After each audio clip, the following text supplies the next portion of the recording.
Buenas tardes a todas y todos, bienvenidos a la Facultad de Química. Para nosotros es un honor dar inicio a esta sesión que vamos a dar a llamar Abril Innovador, que lo bueno es que tenemos pensado que sea la primera edición. Un mes de abril dedicado a pensar en clave de innovación institucional, de innovación de producción, innovación educativa, y para ello preparamos una jornada muy especial en el día de hoy. En el día de hoy nos acompañan los profesores Ricardo Pascale, los voy a citar en el orden en que van a disertar. El profesor Ricardo Pascale, profesor Rafael Huarga y profesora Gloria Virginia López, de nuestra Facultad de Química, que nos van a hacer una exposición sobre todo lo que tiene que ver con innovación, desde los aspectos más generales hasta los aspectos más particulares, y en particular aspectos que tienen que ver con la química también. Como figura allí en pantalla, continuaremos en este mes de abril innovador con el lanzamiento del primer centro de formación integrada de la Universidad de la República, para el cual están todos invitados. La explicación figura allí. Entonces, yo primero que nada, antes de empezar, quisiera pedirles a todos que disfrutemos de esta velada, en donde realmente nos va a invitar a todos a pensar cómo aplicar innovación en determinados aspectos que quizás no nos imaginábamos para tratar de lograr un país mejor, una universidad mejor, una facultad de química. Así que les pediría al profesor Huarga y a la profesora López que tomen asiento y hago la presentación del profesor Pascale.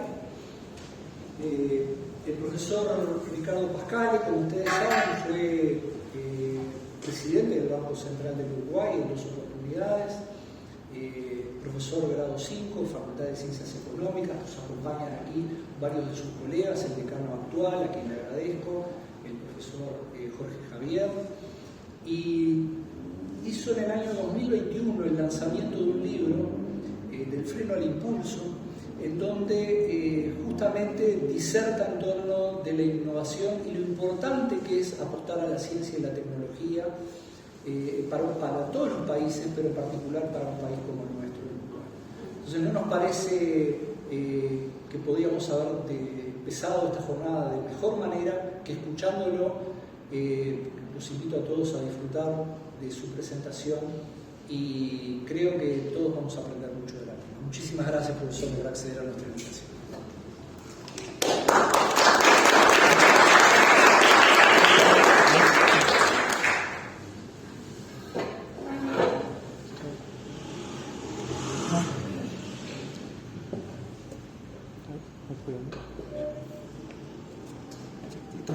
Sí, ahí sí.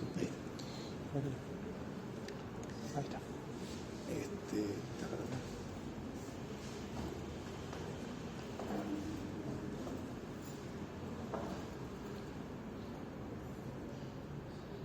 ¿Dónde baja esto, che?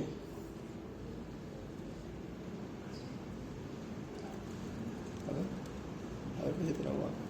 Ah, sí, sí.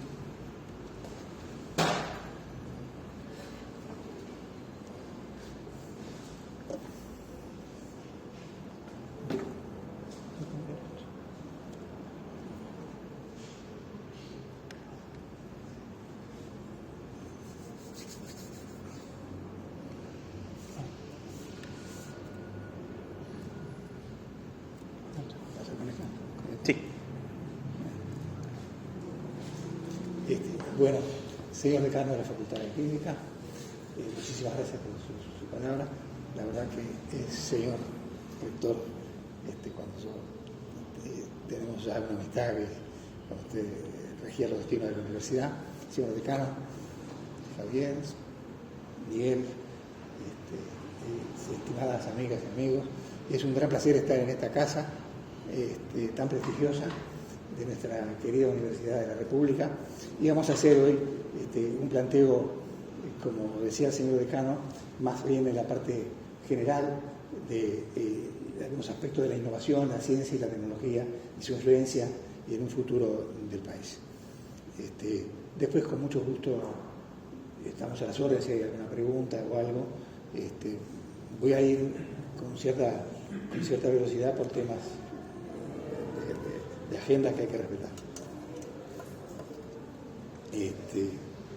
Bueno, primer punto que quiero comentar es que el crecimiento es un fenómeno relativamente nuevo. Hubo un profesor inglés muy famoso, Angus Maddison. Estamos hablando de un Madison y nadie más. Esos ingleses que se dedican toda su vida a hacer una historia, digamos de la evolución de la economía y en este caso del PIB, que es un indicador que todos sabemos que tenemos del Producto Interno. Como ustedes ven, en los 2000 años que tenemos registros, esto es lo único que hay. De registros es lo que estamos viendo. Como ustedes vemos, estuvo casi aplanado y crece a partir, al final, muy velozmente, que es a partir de la primera revolución industrial en Inglaterra. Madison dice en su obra que tiene toda una vida, y se sigue haciendo hoy, digamos, el producto en paridad de poderes de compra, siguiendo la metodología de él, de lo que se llama en honor a él, el proyecto Madison, que lo hacen entre varias universidades de primer nivel y demás, en donde se compara, digamos, el producto, digamos, de Uruguay con el producto de Ghana o con el producto de Estados Unidos. Comenta Madison, y ya dejo esto para centrar, de que el crecimiento no fue un fenómeno de toda la vida. Es un fenómeno que se empieza a dar desde hace un par de siglos, en forma muy fuerte, y del año 1000 al año 1800, o sea, en 800 años, el producto que creció, según el profesor Madison, un 60% en 800 años. Dejando esto como un primer pantallazo, ¿para qué estoy diciendo esto? Porque todo lo que vamos a ver son cosas muy nuevas. Dice, caramba, un tema como el crecimiento económico tan importante, eso no era un tema que estaba, digamos, ni en la academia ni en la praxis del tema. Vamos a Uruguay en un primer pantallazo, simplemente para mirar esto. Acá tenemos algunos problemitas en Uruguay, más allá de la cantidad de virtudes y de aspectos positivos que lo hacen único en América Latina y bastante más que América Latina, como es el caso de una democracia plena, que estamos en los primeros niveles, mucho más allá de Estados Unidos, con todo respeto, no tengo problema con nadie, van a ser mucho más allá que los países altamente industrializados y demás. Acá tenemos, esto lo empezó el profesor Bértola, un profesor de la Facultad de Ciencias Sociales, Luis Bértola. Él hizo todos unos estudios pioneros para ver, digamos, la divergencia más o menos esta que estoy mostrando, que acá seguí también el proyecto Madison, en paridad de poder de compra. Por ejemplo, unos años después de la Segunda Guerra Mundial, estábamos igual o algo más o algo mejor en producto per cápita en paridad de poderes de compra. Siempre acuérdense que esto es paridad de poderes de compra. Que Italia o que Francia o más o menos o que España. O sea, y de ahí se ve la evolución. La celeste es la uruguaya. Esto que estoy mostrando en celeste, que es Uruguay, casi todos, podría haber mostrado más gráficas, pero no tenemos tiempo. Casi todos los países de América Latina serían como un gran pelotón de ciclistas, aproximadamente con altibajos, siguen esta tendencia. De manera que estamos teniendo una brecha que, digamos, los organismos multilaterales y demás que están estudiando el tema, después de la pospandemia y esta nueva era que estamos presentes, esta era, digamos, en que no se ha captado bien, a veces se mira como anecdóticamente, no en esta casa que estamos en una cuna universitaria, pero a veces la gente la toma medio anecdóticamente. Es una nueva era muy distinta. No es que Inglaterra le pasa la posta del liderazgo a Estados Unidos o Francia se los pasa. No. Acá es un tema distinto de civilización, ¿cierto? De civilización. O sea, Asia, como dice Madison lo demuestra por ahí, siempre fue la hegemónica, menos de 200 años, que fue cuando nacimos nosotros. Cuando nacimos nosotros, Occidente era hegemónico. primero en el siglo XIX fue Europa, en el siglo XX Estados Unidos y en el siglo XXI es un siglo asiático, digamos. Eso no quiere decir que los otros jugadores no jueguen, pero digamos, los que van a marcar las reglas, y lo hablo con bastante, porque me tocó ir muchas veces a esos países, tuve que negociar mucho con ellos, y tuve que negociar, ser parte cuando reanudamos relaciones diplomáticas hace 39 años con China. Volví en el año 2019, invitaba a dar una charla ahí, y me encontré cuento esto porque en Occidente se quiere entender a Asia con la mente occidental, y eso sería, humildemente, ¿no?, un grave error, porque es una mente que son 5.000 años que te están mirando cuando vos hablas, por más que te quieras hacer, digamos, prepararte para el tema, pero llego allá y está el embajador, dice, mira, viniste a dar una charla, sí, vine a dar una charla, y ya salgo de la pequeña anécdota, pero es una anécdota que muestra de qué estamos hablando. Todos ustedes son gente que ha viajado muchísimo. Entonces llego y digo, mira, si vengo me invitaron de una cosa, porque era una charla de economía, y dice, no, vas a tener que dar varias. Tú conoces al embajador Hugo, un embajador muy activo. Dice, no. Y hay una charla y él se había ido, se iba. Tienes que dar una charla en el Instituto Uruguayo de Estudios Uruguayos, de la ciudad de Beijing, enorme. No, estarás diciendo un instituto de estudios latinoamericanos en los cuales, digamos, habrá algunos investigadores o funcionarios que se dedican a Uruguay, otros a Brasil, habrá 20 más que Uruguay y Brasil. No. Es el Instituto de Estudios Uruguayos. ¿Pero vos estás seguro? Sí. Y además lo firmó la ministra, me dice, María Eugenia Muñoz, cuando vino el año pasado, o 2 años. Entonces, pero nunca se dio una charla. Entonces tuve que, preparé la charla. Cuando llego a la facultad, no puedo creer, era casi un piso, 70 y pico personas ahí, de las cuales 40 eran del Instituto de Estudios Uruguayos, y después que hice la charla, las preguntas eran de una finura, no era, cuenten así que tienen mucho ganado, más bien el Hereford, no eran las preguntas, íbamos, salí como pude, ¿no? Pero digo, uno conoce Estados Unidos, conoce España, la madre patria, conoce Italia, la madre patria, el Instituto Uruguayo Ítalo-Latinoamericano, el otro Instituto Cervantes de España, y ahí está toda la muchachada. Acá no, los chinos, lo que somos, mucho menos que un pequeño barrio de Beijing, tienen un estudio para estudiarnos a nosotros, y sabían de nosotros muchísimo. Bueno, esto para decirles que en esta nueva era, esto va a crecer.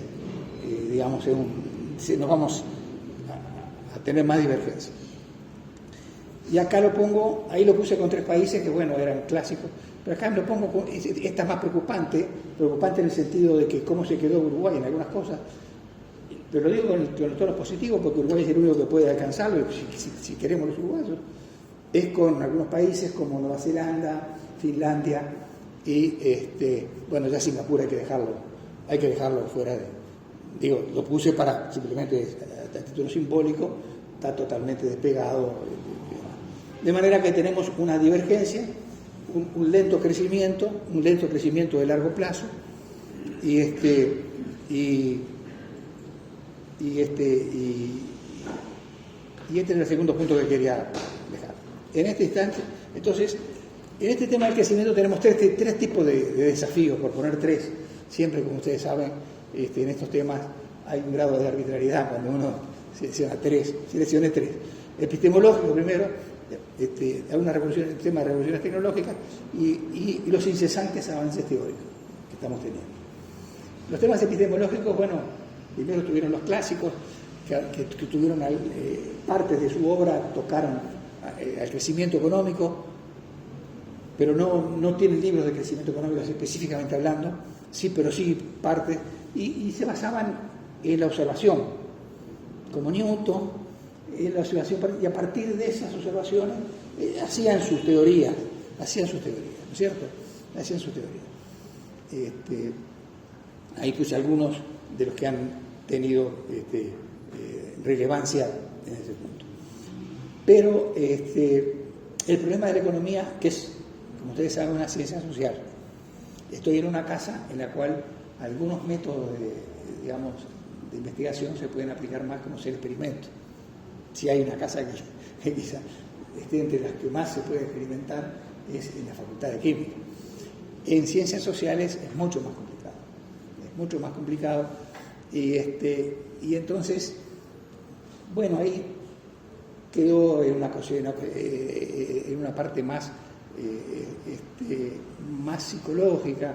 Ahí, si vemos en Keynes habla de los animal spirits. Keynes, mal traducido, porque Keynes era un culto y hablaba latín casi como inglés, casi como inglés.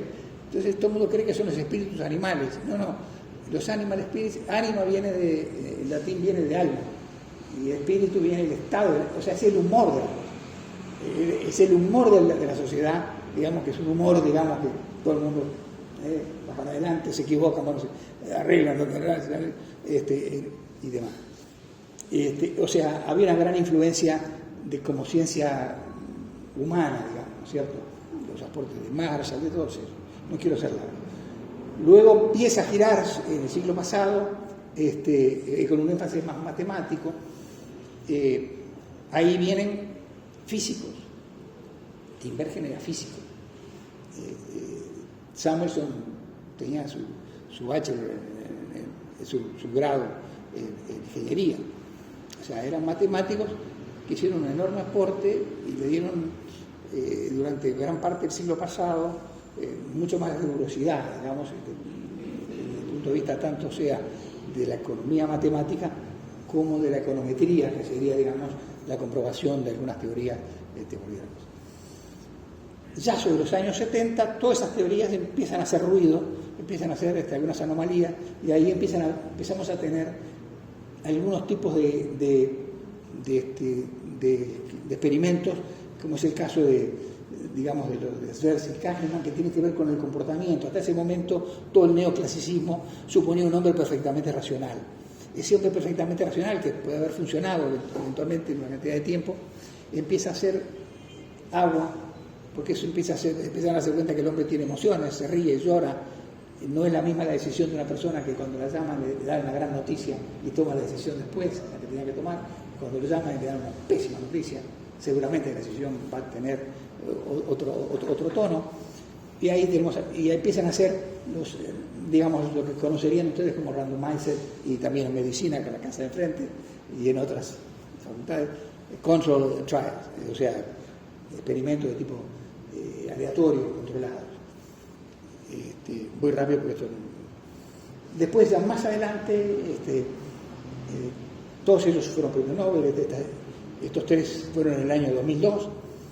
Estos ya salieron y se fueron al terreno. Ya acá no me hagas una muestra, voy al terreno y miro qué pasa en el terreno. Y se lo dieron a un matrimonio, que es esta chica que está nombrada en primer término, Esther Duflo, es una francesa, la más joven que tuvimos como premio Nobel, y lo hicieron en el terreno, básicamente en dos temas vinculados al desarrollo económico, que son la pobreza y los problemas de género. Ya en el año 2021 se lo dan a estos tres autores, ya haciendo experimentos naturales, ya no hacían nada randomizing. Se tomaban medidas y observaban qué pasaba con las medidas tomadas y con las distintas cosas. Entonces, todos estos avances, de que como ven hay una gran preocupación, digamos, en la academia internacional por la parte metodológica de la economía, ¿no es cierto? La parte metodológica de la economía. Entonces, o sea, este es un gran tema que tenemos. Algunos temas epistemológicos y, digamos, de filosofía de la ciencia, en una ciencia de dismal science, como se dice en inglés, una ciencia bastante compleja. Después viene la revolución tecnológica, voy medio rápido. Ahí tenemos la primera revolución tecnológica del año en Inglaterra. Después tenemos la revolución de Henry Ford, que pongo un año para poner un año. En realidad todos saben que una revolución no se da en un año. digamos, un poco un año que fue el modelo que sacó el modelo T, Henry Ford, que fue una revolución tecnológica de las cantidades, producir la misma cosa muchas veces. ¿Por qué la menciono? Porque en América Latina y Uruguay en particular todavía estamos bastante sumergidos en la revolución fordiana, y con algunos atisbos y excepciones bien remarcables y de las cuales estamos muy orgullosos en otras revoluciones. Luego viene la revolución de la tecnología de la información y las comunicaciones, y viene la revolución del conocimiento. En el año 71, cuando Intel genera el primer microprocesador a nivel de escala así, comercial, y luego aparecen las nuevas revoluciones tecnológicas disruptivas, que no sabemos si es una ola de la... Ya se está poniendo con la revolución 4.0, en donde hay una cantidad de la cual algunas parecería que están llegando a su nivel de saturación. Hoy, digamos, si uno va a comprar un celular, que fue una innovación disruptiva, o un computador, entonces como que estamos en un momento de que esos dispositivos probablemente ya entremos en la computación cuántica o hacia otros lados. Y la inteligencia artificial aparentemente, sobre todo en plataformas transversales, usado en la biotecnología y usado en otros campos, o en la ingeniería, o aspectos de la ingeniería, parecería ser que puede tener, ahora está en discusión algunos chats que han salido, que son más a nivel más general de la gente. Bueno, entonces ahí hemos repasado brevemente esto. Entonces venimos ahora a por qué crecen los países. Unos países crecen más que otros. Cuando uno estudiaba, era lo que se sabía. Los países crecían por el capital, estoy poniendo en nomenclatura internacional, el capital, el trabajo y los recursos naturales. Eran tiempos en los cuales Argentina era el país número 7, 8 del mundo, nosotros estábamos bastante bien. Y ahí en esos tiempos, un poco antes, ya Schumpeter, digamos, era un disruptivo, era un hombre disruptivo, un austríaco brillante, que después se va a Estados Unidos, fracasa, tiene problemas como ministro de Economía de Austria. Y Schumpeter, cuando tiene 28 años, en 1911, saca un libro, Teoría del Crecimiento Económico, en el cual poco habría que agregar, para si lo leyera ahora, ¿no? O sea, él habla de la creación destructiva, o sea, una innovación va destruyendo la otra, y va creciendo, y a su vez que no hay ningún país desarrollado en el mundo, no se podrá desarrollar si no tiene empresarios innovadores. Schumpeter quedó ahí, después en el año 42 ya es un libro ya más de filosofía, de ciencia política y también de economía, saca el otro libro, Capitalismo, Socialismo y Democracia, ¿sí? Muy importante. Todo está bien hasta que realmente empieza con un muchacho también de 28 años, de la Universidad de Harvard, se llamaba Robert Solow, está bien. Robert Solow hace su tesis doctoral dirigido por un gran profesor que se llamaba Vasily Leontiev. Vasily Leontiev es uno de los que había hecho las cuentas nacionales, ayudado a hacer la estructura de las cuentas nacionales. Era el director de la tesis doctoral. Tema de la tesis doctoral, la pregunta investigativa: ¿por qué crecen los países?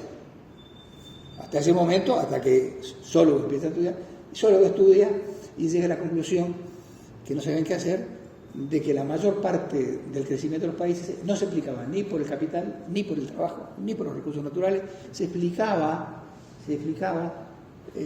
digamos, por algo que no sabían, que hoy se llama residuo de Solow, que es todo lo que nos explica, eso se llama residuo de Solow, que es la mayor parte, y es que después nosotros le llamamos productividad total de los factores. No se preocupen, en pan y mantejas, como me decían en Estados Unidos, si no puede decir cosas complicadas, simples, porque no la tenés clara vos tampoco.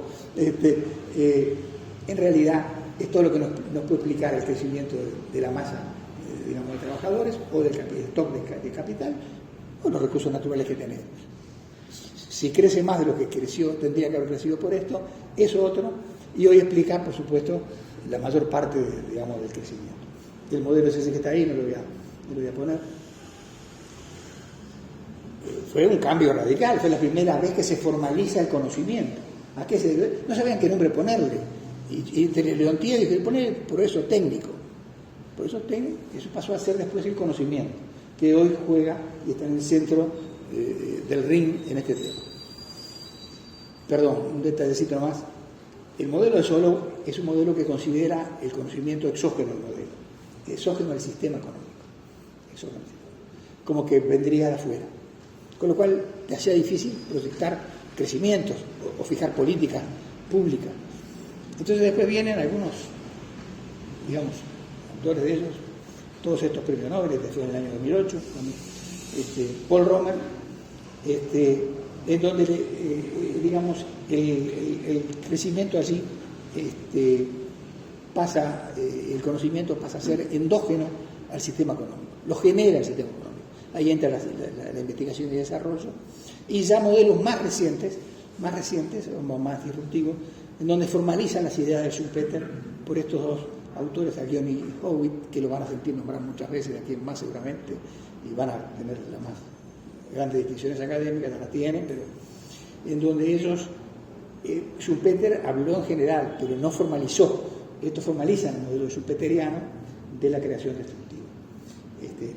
El libro de ellos, los papers de ellos son muy pioneros en este sentido.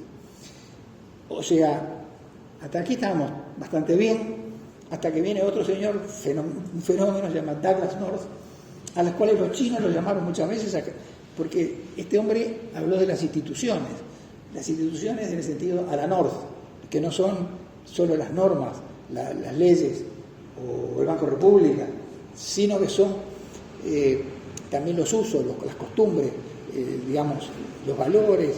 Es una cosa mucho más amplia. Las instituciones a la North son un tema que, entonces, puse esta frase porque sintetiza su pensamiento.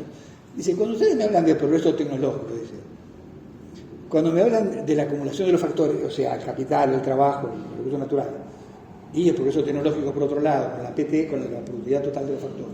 Cuando ustedes me hablan de eso, me están diciendo, no son las causas del crecimiento económico, son el crecimiento económico, las causas son otras. Entonces, ahí venimos a otros autores que acompañan a Acemoglu y Robinson en un libro importante del año 2012, que se llama ¿Por qué fracasan las naciones? Está traducido al castellano, y un libro muy recomendable, de carácter institucional, en donde ellos consideran instituciones extractivas e instituciones inclusivas. Y dicen, sin asco, así en el capítulo 3 o 4, que ningún país, estoy hablando de lo que dicen Acemoglu y Robinson, conquistado por Francia y contra España, es un país que se ha desarrollado. Porque dice que fueron colonizaciones extractivas. Venían a sacar, más que a dejar, instituciones inclusivas. Es un libro, cuento, paso al titular, ¿no? Entonces, ¿dónde estamos parados hoy día, más o menos? Que hay causas próximas del crecimiento económico. Tenemos que el Y sería el producto, es una función de un vector, digamos, de insumos, donde está el capital, está el trabajo, están los recursos humanos. El capital humano a veces se pone separado, a veces se queda dentro de la PTF. Si hay datos para manejar el capital humano y valorarlo, se puede modelizar, si no queda en el residuo de solo. Y acá las causas fundamentales. O sea, causas próximas y causas fundamentales. Las causas fundamentales son las instituciones, la cultura, una estabilidad general del país. Esto, digamos, es el estado del arte hoy día. Causas próximas y las instituciones. Tenemos algunas tesis sobre Uruguay que se basan en las instituciones. que justifican. Por ejemplo, la tesis doctoral de un querido amigo, el economista, Gabriel Odone, él digamos, es un institucionalista, digamos. Está como Acemoglu y Robinson, digamos, en esa línea, que fue una decadencia de las instituciones en Uruguay, lo que llevó a esto. Muy lindo los papers, que incluso resumen su tesis para dominar. Y entonces digamos, bueno, ¿y qué tiene que ver la ciencia en todo este lío? ¿Cómo es este asunto de la ciencia? ¿Cómo juega en este baile? O sea, entonces, primera discrepancia que hay es entre ciencia básica guiada por curiosidad, que yo pondría, ICB sería investigación científica básica, o ciencia aplicada. Yo creo que es una discusión que de repente hay cosas que son ciencia aplicada, son ciencia básica para alguna ciencia y es ciencia aplicada para otra. Entonces, se hace bastante complejo. Yo creo que la ciencia basada por la ciencia básica tenemos que enfatizar muchísimo para después poder a partir de ello. Esto tiene que ver mucho con el fondeo de la ciencia básica y la ciencia básica y las ciencias aplicadas.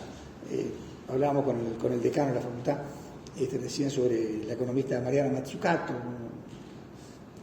en fin, que ha tenido varios libros, en donde ella explica con crudeza y con claridad que ni el internet, ni el chip, ni nada de eso, ni el GPS, ni el CD, ni nada de lo que tenemos, lo desarrolló ningún muchacho de los garajes de Silicon Valley. Fue desarrollado por el Ministerio de Defensa de Estados Unidos. Clarito. Después tienen esos arreglos con el sector privado, en fin, después sigue el sector privado. Eso será un tema de cada civilización. Pero Mazzucato pone el acento con mucha valentía, ¿no? Porque es un tema bastante delicado. Buena idea, entonces, la ciencia básica guiada por curiosidad, yo la veo como muy, muy importante, que vamos a ir ahora. Y acá es muy importante, digamos, ¿por qué digo la ciencia básica? La veo como muy importante porque puede acaparar más sectores, más países, y dura más tiempo que la investigación aplicada. Las innovaciones, no todos están de acuerdo. Esto es muy importante. Hay algunos que dicen, hay algunos artículos importantes como diciendo el mito de la ciencia básica, estamos hablando, o sea, jugando fuerte, ¿no? El mito de la ciencia básica. Y todo el mundo después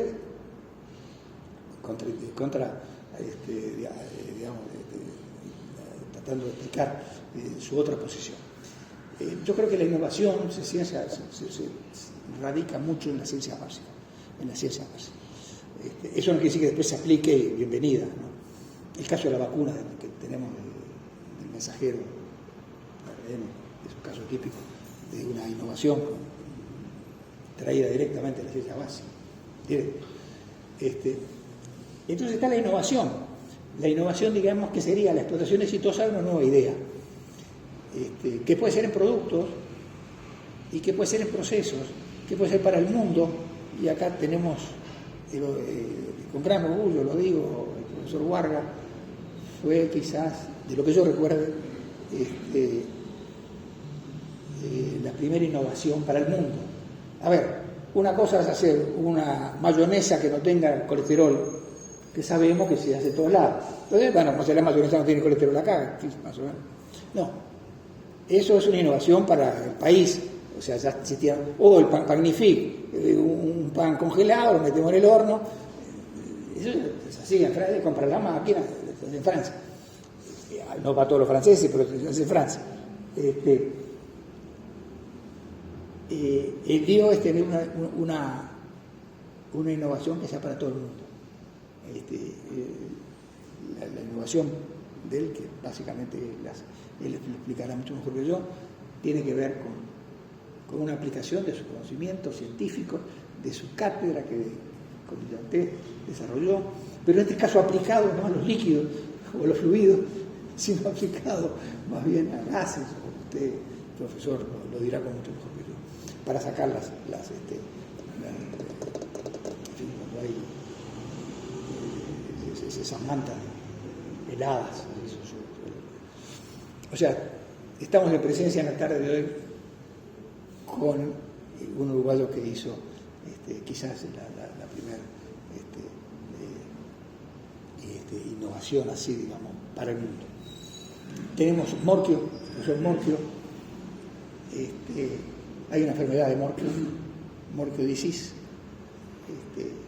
Es la única enfermedad que lleva el nombre de un uruguayo. Es una enfermedad especial para los niños. ¿Qué es lo importante? Y acá viene la secuencia, que la innovación impacta en la productividad. Y digamos, y traídas del conocimiento, la innovación y la productividad traídas del conocimiento, explican más del 50% del crecimiento. Es la PTF que les hablé, la productividad total de los factores, que es, si ustedes en el análisis económico miran por qué no creció América Latina y por qué no creció Uruguay, es porque la PTF no existió positivamente, o fue muy pequeña o negativa, directamente. Negativo. Y entonces, ¿qué es lo que aguanta el crecimiento? Bueno, más allá de algún veranillo que podamos tener en los precios internacionales, una cosa de esa, lo aguanta básicamente el sector trabajo. El crecimiento de Uruguay es básicamente el sector trabajo. Lo demás, la parte de activos de bienes de uso no es tan importante. Entonces, ¿cómo impacta la innovación y la productividad? Hay productividad del trabajo y demás, pero la que cambia la aguja es la productividad total de los factores. Acuérdense, es todo aquello que no es generado por los factores de producción. O sea, son las ideas, son los intangibles, son lo que hizo Vargas, son lo que están trabajando ustedes en otro proyecto que está en fase 1, que también es un orgullo para el país. Ojo que, vos corregime, pero creo que América Latina no desarrolla un fármaco propio, según me dijeron, hace más de 70 años. Pero no Uruguay, América Latina. Y bueno, están en fase 1, que yo creo que de los primeros de América Latina en entrar en fase 1 una innovación en ciencia de la vida. Ella la aplicará, ¿no? La innovación, digamos, tiene una dinámica de una espiral ascendente. Hay innovaciones radicales que cambian para siempre la historia de la cosa. Hay innovaciones incrementales, como fue, por ejemplo, todos los días vemos que le cambian algo al celular, pero no cambia. A mí tanto me da que el celular me da más o menos. ¿Qué hace? O sea, le cambian un poquitito la máquina de fotos, está un poquitito mejor, pero ya son. Ahora bien, ojo con las innovaciones incrementales. No son despreciables. A veces una innovación incremental, el conjunto de innovación incremental y la sucesión de innovación incremental crean una cosa distinta de la que empezó. El celular empezó para hablar. Hoy ya se usa para hablar más o menos, muy poco. Más bien se usa para otros usos, o sea, todo por innovaciones incrementales. O sea, con lo cual no hay que despreciarla, pero no son innovaciones radicales. Y tiene muchísimas externalidades y además produce una destrucción creativa. O sea, tenemos que, entonces, de manera que la ciencia impacta el conocimiento, impacta la innovación, y la innovación impacta la productividad. A ver, Suiza. Yo creo que acá, a mí por lo menos me gusta, nos gusta el chocolate suizo, ¿no? Más o menos nos gusta el buen chocolate, el Toblerone, el Toblerone. Que yo sepa, los suizos no tienen cacao, que yo sepa, tienen un árbol de cacao, no pueden tenerlo. Son 3 pobres países, pobres en el sentido africano, que donde viene todo el cacao, y con ciencia, con conocimiento, transforman eso en algo muy rico. Claro. Estoy poniendo ejemplos un poco pedestres, pero que... Italia. Bien. Italia, a ver. Todos conocemos los cafés italianos, el Ili, la Bazza. Que yo sepa, Italia no tiene un cafetal, no tiene, no puede tener por el clima. Sin embargo, le agregaron ciencia, conocimiento, tecnología, y bueno, y ahí es donde está la riqueza. Hoy la riqueza, ¿se dan cuenta que lo estoy hablando? Es medio complicado porque si le hubieran hecho un balance contable, que no, tuvimos buenos profesores de contabilidad, todos los que estamos, algunos que estamos acá, a Fleming, no hubiera dado nada el balance de Fleming. Fleming que descubrió que la penicilina. Serían algunos microscopios, eventualmente tendría algunas cosas para enfriar lo que veía, y tendría un par de escritorios, y tenía una cantidad de hongos por todos lados, que por suerte nos salvó del tema. ¿Qué quiere decir esto? Yo cuando miro un balance, ni entro a mirarlo. La verdad, quiero ver primero qué cabeza tienen los que están manejando la empresa. Si están en el paradigma de las cantidades de la revolución 2.0, ya despacito ya podemos empezar a pensar cuánto va a durar. Ahora, si es gente, irónicamente los bancos les prestan a los que se van a fundir. Entonces, we the people, la gente termina al final pagando las cosas. ¿Por qué? Porque tienen balances agregados. Pero ¿quién va a creer en 4 científicos jovencitos? Bueno, cuesta, se está logrando. En el Pasteur se está logrando. El Ministerio ha sacado ahora en la rendición de cuentas, y hay un Innovation Hub, y antes también hicieron cosas, o sea, el país hizo muchas cosas. Pero digamos, el punto es agregarle ciencia, agregarle digamos, innovación, y ahí crear mucha mayor riqueza. De manera que el conocimiento y la ciencia impactan en esto. No es, lo pongo lineal, con los talentos que hay acá, no tengo que explicar nada, que esto no es lineal, se retroalimenta, etcétera, etcétera. Impacta en la productividad en la competitividad y la competitividad en el bienestar. Pero todo arranca en la ciencia. Ciencia que la gente acá no conocía, la empezó a conocer ahora con el tema de la pandemia. Mirá, qué cosa, y estos muchachos, tu hija y Gonzalo Moratorio hicieron el PCR, el doctor Moreno, ese papá de Pilar Moreno, una científica que hizo el PCR, tuvimos un PCR de primerísima, ¿no? Y que digamos, que permitió salvar muchas vidas.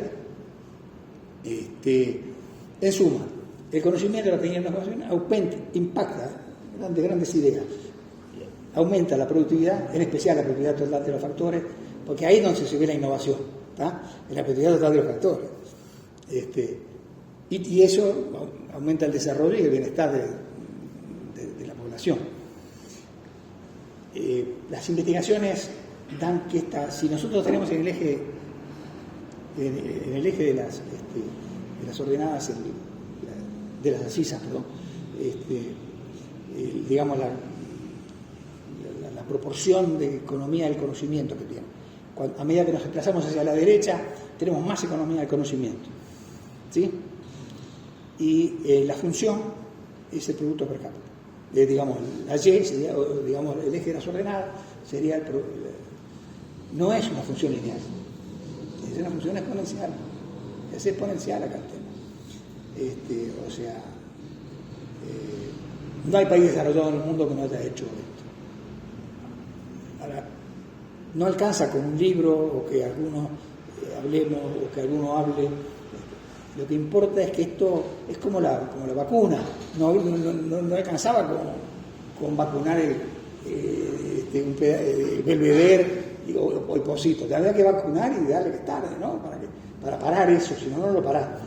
Acá también tenemos que dar este salto. Yo creo que Uruguay, como nadie, con todo cariño con América Latina, que le tengo entrañable, he trabajado en todos los países, ningún país está en las capacidades que tiene Uruguay por muchos motivos. Por las razones fundamentales que hablaba North, por las razones fundamentales para el crecimiento. Si no tenés confianza, si no hay justicia, olvidate, hablemos de otra cosa, pero no hablemos de esta cosa. Es una pena porque, digamos, fíjense que el caso de Argentina, yo desde que me conozco, por ejemplo, con todo cariño, siento que Brasil es el país del futuro. Desde que tengo uso de conocimiento, 7, 8 años, tengo algunos más de 7, 8 años, ¿no? Y sigue siendo el país del futuro, con un detalle, que ahora el mundo no es la pelea es no es una pelea, es que ni da ni para pelear. es con China, es con la India, es con Corea, es con Japón, es Asia, es Vietnam, es Indonesia, o sea, es Vietnam, es Asia. Entonces, una cosa es ser bueno, es como jugar bien al fútbol. ¿Jugar bien al fútbol dónde? ¿Solteros contra casados o jugar bien en el Barcelona y el Real Madrid? Perdón, esta digresión futbolística, pero me gusta ser muy claro las cosas. ¿Dónde jugar bien? ¿Qué quiere decir ser bueno? ¿Ser bueno dónde? Entonces, para nosotros Brasil es importante, además, no hay duda ninguna que es un país importante, está fuera de duda. Pero,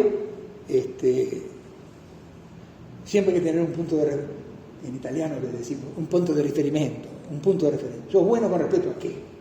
¿A qué? ¿Ah? Entonces, yo creo que Uruguay es bueno en América Latina con respecto a toda América Latina y más aún. En suma, entonces, yo creo que tenemos que variados factores explican el progreso tecnológico, que es donde estamos bien, y la innovación. Y en este ecosistema yo creo que la ciencia básica no es inconsecuente. Este es mi primer consejo que quería dejar al final. Y en suma, ¿por qué crece más un país que otro? Que es al final la preocupación de todos nosotros.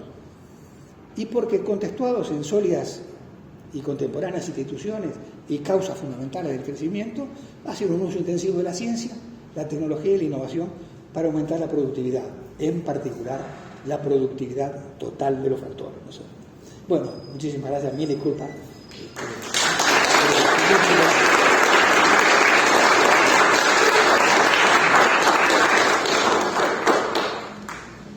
Agradecemos muchísimo, ha sido un honor nuevamente escuchar la exposición del profesor Ricardo Pascale. Comentario, yo tuve oportunidad de estar en Beijing, precisamente en el Instituto de Estudios Uruguayos, y es tal cual hizo Universidad de Dayton. Totalmente, hizo una descripción fotográfica del de ese lugar y cómo conocer realmente en detalle toda nuestra realidad. Es como nosotros somos su objeto de estudio, digamos, y lo que preguntan generalmente tiene que ver con cuestiones muy finas para conocer aún más sobre nosotros, que somos un barrio de Beijing, pequeño nomás. Si les parece, las preguntas las dejamos para el final cuando culminen las tres exposiciones. Muchas gracias. Me agradece mucho.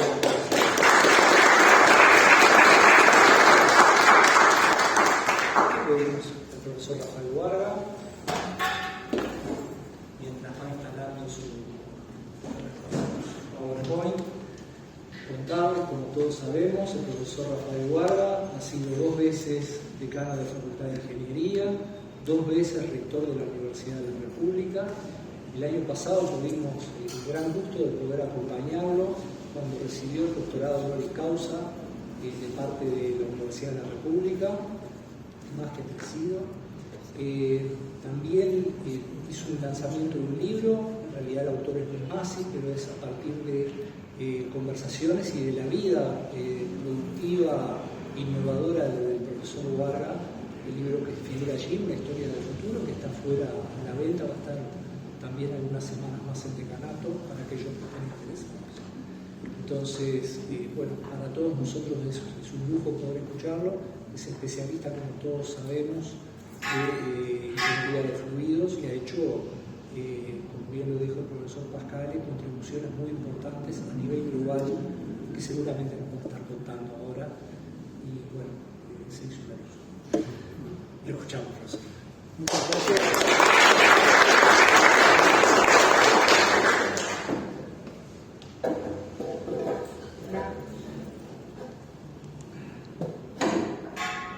A ver si...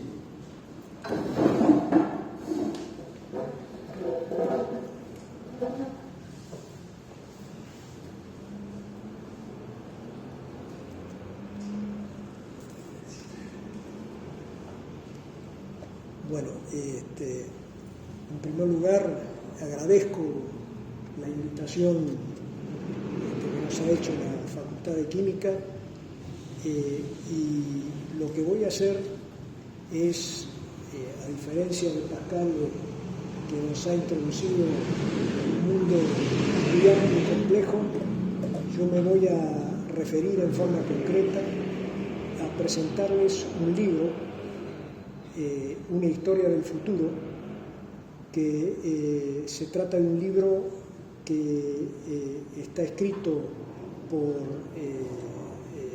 su autor, Luis Massi, y que relata un conjunto de actividades en las cuales hemos participado de manera importante.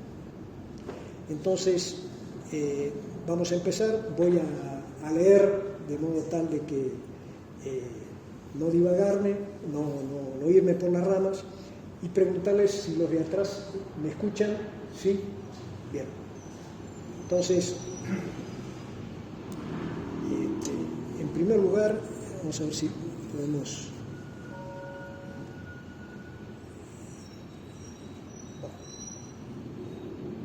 ¿Por qué el libro se titula Una historia del futuro? Se titula así porque la historia que se relata en el libro, si bien corresponde a hechos del pasado, el propósito del libro es que se constituya en un futuro no lejano, en una historia corriente o habitual, cuyos protagonistas principales aquí en el Uruguay habrán de ser ustedes, estudiantes, docentes y egresados de esta Facultad de Química, así como de las facultades de Ciencias, de Ingeniería, de Agronomía de esta Universidad de la República. Este es el propósito del planteo que desde el libro se le realiza al rector.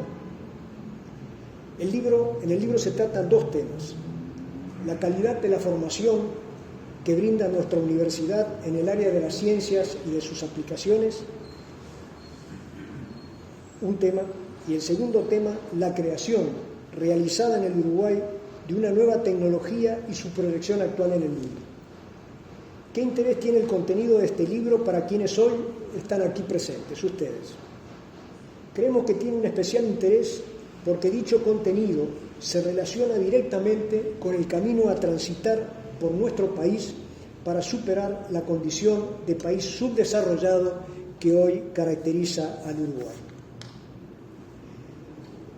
Camino a transitar que depende de la capacidad que tengamos los uruguayos de incorporar a la vida productiva local conocimiento avanzado capaz de generar tecnologías y productos nuevos y competitivos en relación con lo existente en el mundo. Algo de esto nos ha comentado nuestro amigo que nos precedió en el uso de la palabra. La referida condición de subdesarrollo describe a aquellos países que, como el nuestro, se vinculan comercialmente en el mundo, exportando considerables volúmenes de unas pocas mercaderías con reducido valor agregado e importando una gran variedad de mercaderías con alto valor agregado. En el caso de Uruguay, las mercaderías exportadas de reducido valor agregado son, como ustedes saben, en lo fundamental carne bovina, celulosa y soja. Para exportar mercaderías con alto valor agregado se requiere, como es obvio, que las referidas mercaderías sean de interés de quienes las compran y que su precio sea competitivo con otras eventuales ofertas existentes en el mercado internacional. El pequeño libro que se está presentando se titula Una historia del futuro y relata el caso exitoso de exportación al mundo de una tecnología que se creó aquí en el Uruguay y que ganó localmente el premio Génesis e internacionalmente los premios Rolex en Suiza y Tech Award en California, Estados Unidos. A dicha tecnología la bautizamos con el nombre de tecnología SIS, siendo SIS, S-I-S, el acrónimo de sumidero invertido selectivo. El referido sumidero invertido selectivo es un dispositivo mecánico creado para ser empleado por esta tecnología con el propósito de actuar sobre la atmósfera cercana al terreno con alguna de estas tres posibles finalidades. La primera, el control del daño sobre los cultivos producidos por las denominadas heladas de radiación. Segundo, el control de la visibilidad impedida en las carreteras por las denominadas nieblas de radiación. Tercero, el control de la propagación de olores y polvo, asociada a dicha propagación a las condiciones de estratificación de la atmósfera nocturna. Debe señalarse que nuestro país transitará de su condición actual de país subdesarrollado a una condición futura de país desarrollado si en las próximas décadas lo logrado al día de hoy con unas pocas tecnologías de origen uruguayo, como lo es la tecnología SIS, se reprodujese en varias decenas de casos de exportación al mundo de nuevos productos y de nuevas y variadas tecnologías creadas en el Uruguay y cuyos productos sean de interés en los mercados internacionales. Este tránsito del subdesarrollo al desarrollo en las condiciones de un país como el nuestro es posible, pero requiere el cumplimiento de al menos las siguientes condiciones.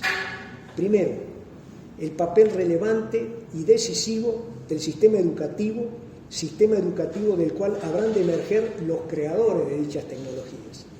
Segundo, la existencia de un vínculo estrecho entre el quehacer científico y la vida productiva local.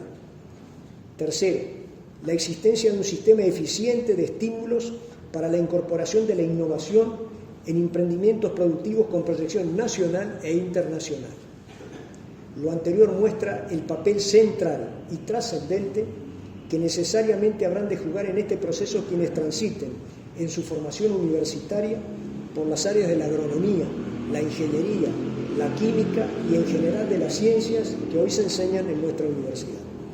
Y esto refiere a ustedes, estudiantes, docentes y egresados de esta Facultad de Química, así como de los estudiantes, docentes y egresados de las restantes facultades de nuestra universidad relacionadas directamente con la actividad productiva local.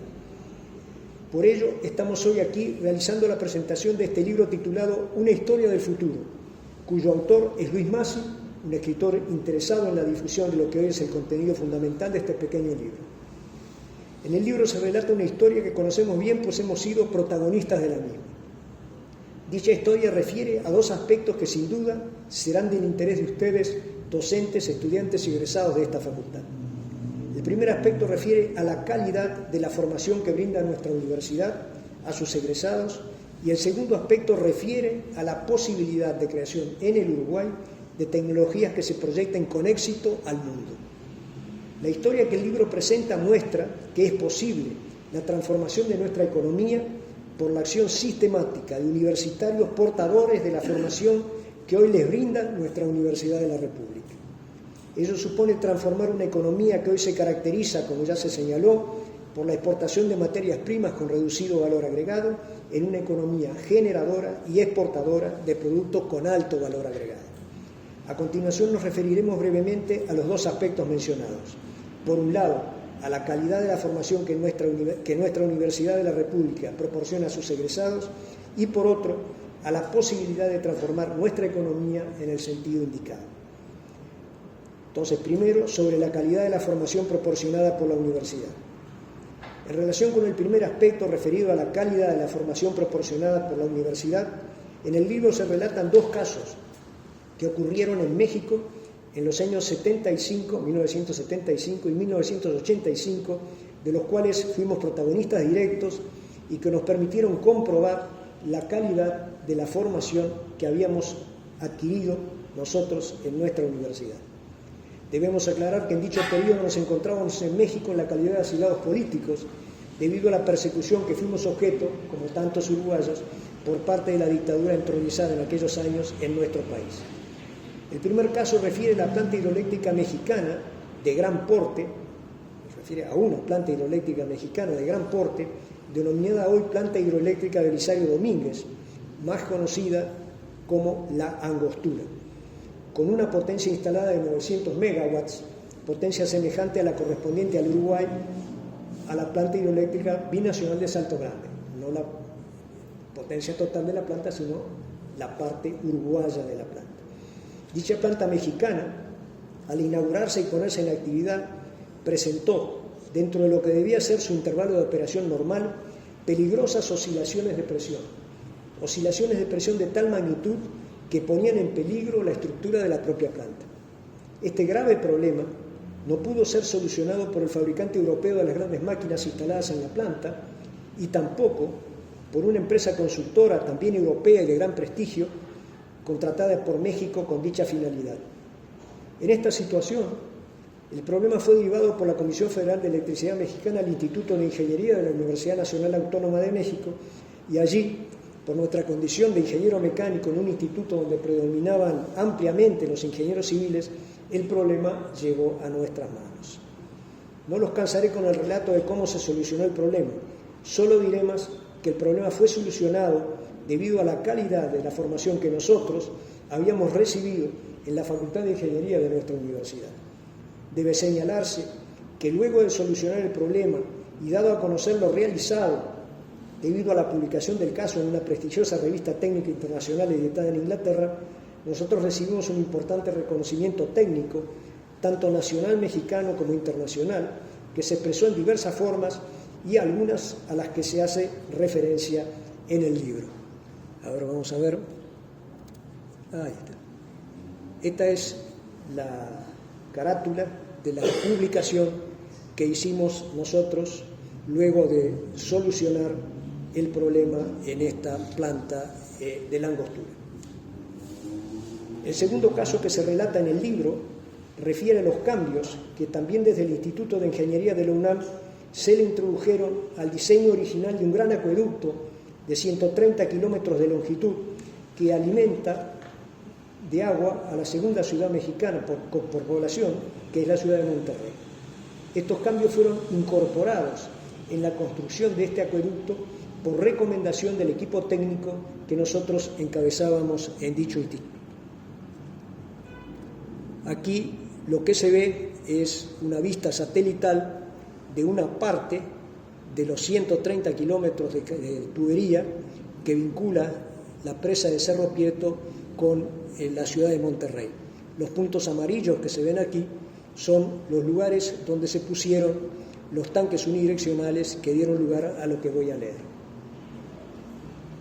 Esto fue un cambio radical del diseño original que se había realizado para el acueducto. Debido a los cambios de diseño original, el gobierno de México ahorró, según se documenta en el libro, $20 millones que se hubieran gastado en la construcción del acueducto de haberse empleado la tecnología correspondiente a su diseño original. Entonces, obviamente, después de ahorrar $20 millones, había un enorme agradecimiento de la Secretaría de Recursos Hidráulicos hacia el Instituto de Ingeniería de la UNAM. Entonces, en la figura que estamos proyectando ahora, se observa una pequeña parte del local de 1.450 metros cuadrados que la Secretaría de Agricultura y Recursos Hidráulicos mexicana regaló al Instituto de Ingeniería de la UNAM a título de agradecimiento por la importante reducción de costos obtenida debido a la intervención del Instituto en el proyecto del referido acueducto. Debo decir que el último día que permanecimos en México se hizo la inauguración de este local y entonces allí había unánime opinión que estábamos locos, porque justamente en ese momento nos íbamos de México. Bien, esta es una vista parcial de un rincón, digamos así, de lo donado, que no es lo que hay adentro. Adentro se ve una tubería, en fin, que justamente sirvió para hacer las pruebas antes de cambiar el diseño del acueducto, pero lo que se donó es el local, importante local de 1.450 metros cuadrados. También en este caso la calidad de la formación recibida por nosotros aquí en la UDELAR fue determinante para obtener dicho resultado tan significativo desde el punto de vista económico. En relación con esto quiero señalar que finalizando nuestra estadía en México y luego de recobrada la democracia en el Uruguay, en la última entrevista con el doctor Reséndiz, director del Instituto de Ingeniería de la UNAM, donde trabajamos hasta el último día, en realidad trabajamos allí 8 años de los 10 años de exilio en México, le señalamos al doctor Reséndiz nuestra sorpresa por haber encontrado en México y en particular en dicho instituto un vínculo fuerte y fluido entre el ámbito productivo local y la universidad, algo tan diferente a lo que nosotros conocíamos, estoy hablando de lo que conocimos antes del exilio, en Uruguay y en general en América Latina.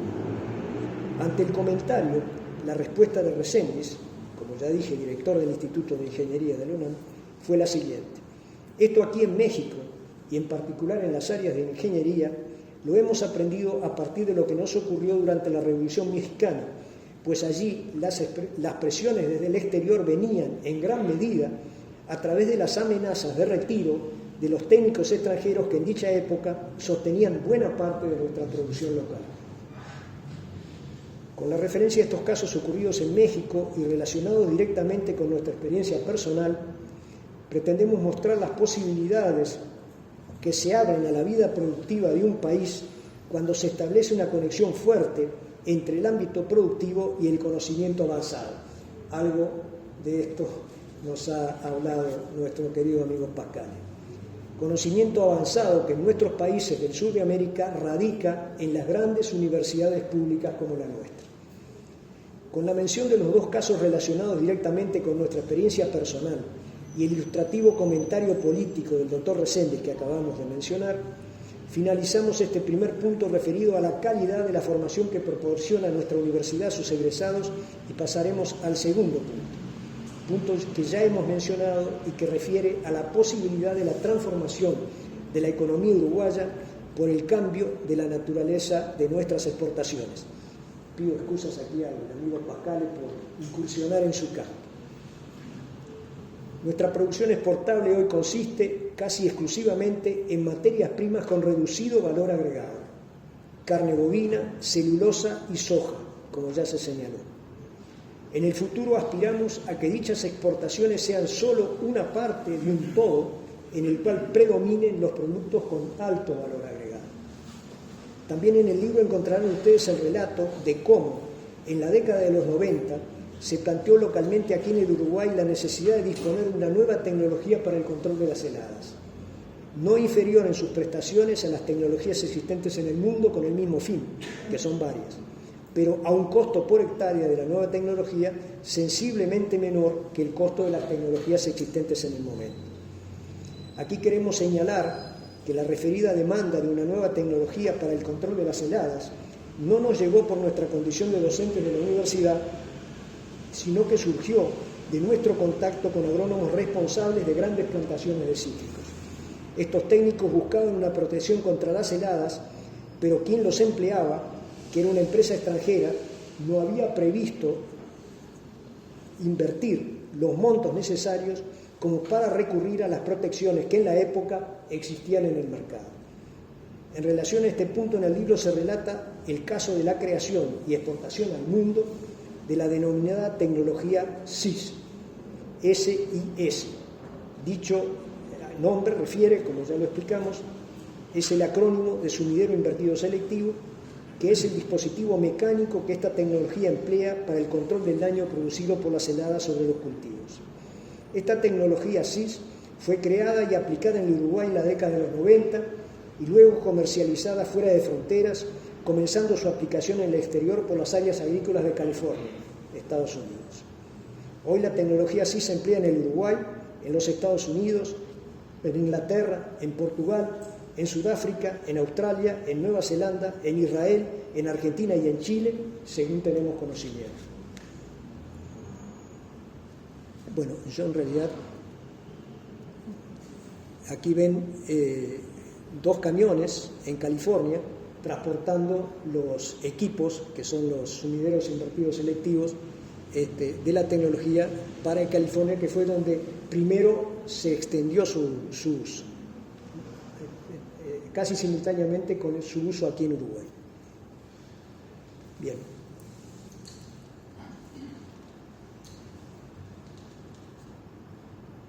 Bueno, acá debería haber una... En fin, no interesa. Sobre los premios recibidos, la tecnología SIS fue multipremiada, habiendo recibido en el Uruguay los premios Génesis en el año 94 a la mejor patente de invención, el premio a la Pymes Innovadora y la distinción europea a la Pymes Innovadora en 2009, y fuera de fronteras el premio Rolex en Suiza en el 98, el premio FIMA en Zaragoza, España en 2003 y el premio del Tech Museum en California en 2004. En el libro se relata el proceso de creación de la referida tecnología SIS, relato que incluye la descripción de los ensayos, los primeros fracasos iniciales y el éxito final, que llevó al patentamiento de la invención y a su comercialización a nivel local e internacional, comenzando por su aplicación en el Uruguay y luego progresivamente en los países antes mencionados. También se relata en el libro cómo de la observación de la aplicación de la tecnología para el control de las heladas de radiación, aprendimos que su aplicación podía extenderse más allá del control de las heladas, pudiendo aplicarse con eficacia al control de las nieblas de radiación y de elevación, así como al control de la propagación de olores a grandes distancias. En el control de la propagación de olores, la tecnología sí se aplicó con éxito en la antigua planta de OCE, de suministro de agua potable a la ciudad de Punta del Este y alrededores. En relación con el control de las nieblas de radiación, ello se ha aplicado al control de las nieblas que afectan el tránsito de las embarcaciones en el Canal de Panamá, donde ya hemos efectuado con éxito las primeras pruebas correspondientes a la escala piloto, con 3 aparatos, y que aquí se ve uno de los aparatos en una de las márgenes del Canal de Panamá. Estas pruebas han sido muy exitosas, pero luego vino la pandemia y una crisis al Canal de Panamá tremenda, porque no había tránsito de embarcaciones por el canal, y la empresa es una empresa estatal que tiene 10.000 empleados, de tal manera de que al momento está en el más grande de todos los déficits mantenidos a préstamo. Así que hay que esperar que pase esta situación para que la aplicación de los SIS se extienda al conjunto del canal. Acá tenemos uno de los 3 que se instalaron allí para hacer las pruebas que, como señalé, fueron exitosas. Asimismo, en lo referido al control, ustedes se están viendo acá, ¿no? Sí. Tenía dudas si estaban viendo o no. También se han efectuado con éxito las pruebas a escala piloto en la autovía española denominada autovía A8, en el tramo de la misma en la cual la referida autovía corre paralela a la costa del Cantábrico, a 600 metros sobre el nivel del mar en el norte de España. Para ello se emplearon 16 aparatos SIS de gran tamaño.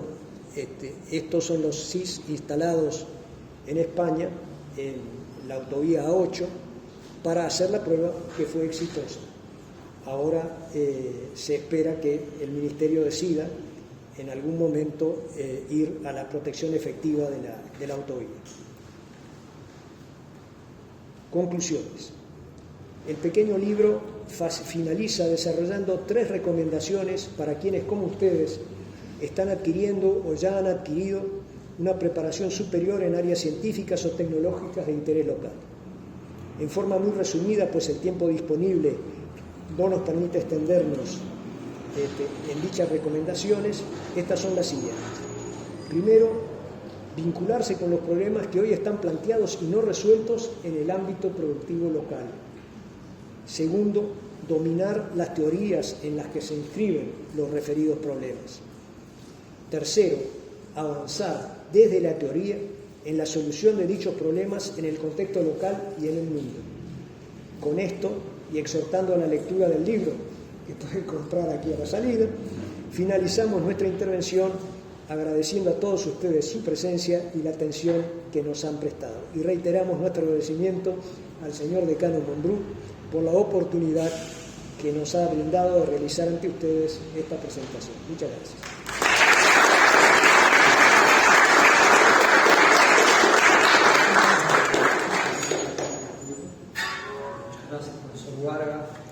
Seguimos siempre atentamente los avances, estábamos saltando del Canal de Panamá, de la costa cantábrica también, y bueno, luego va a ser un gusto poder hacer la ronda de preguntas también.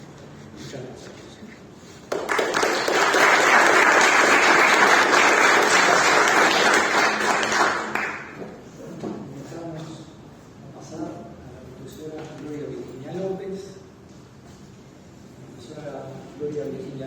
Es docente de nuestra Facultad de Química, del Departamento de Química Orgánica.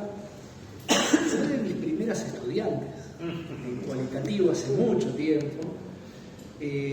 Trabaja no solamente en Facultad de Química, sino en el Instituto Pasteur también, en base al convenio que mantiene la Universidad de la República con el Instituto Pasteur.